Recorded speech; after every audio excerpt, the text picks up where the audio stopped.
إذا يظن اشتكوني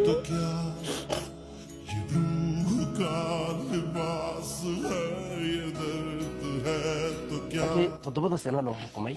waxaan islahaa 7 sano lagu xukumay waa iska caadi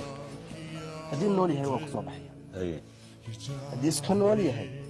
wuu ku soo baxaya ayaan islahaa waxaan arkay markaa la yidhaahay 6 kun oo doolar keen yaabti nintiisa baladaana dhac caruurtiisa wax siisatay oo dhibaataysan daruurtiisa taasa la yidhi 6 kun oo doolar keen meelaan u qaybina maayo in adeer wax iga bixisaa dad dibadda jooga aan loo qalbiyaa ma hayo الله بغى يستاونا الله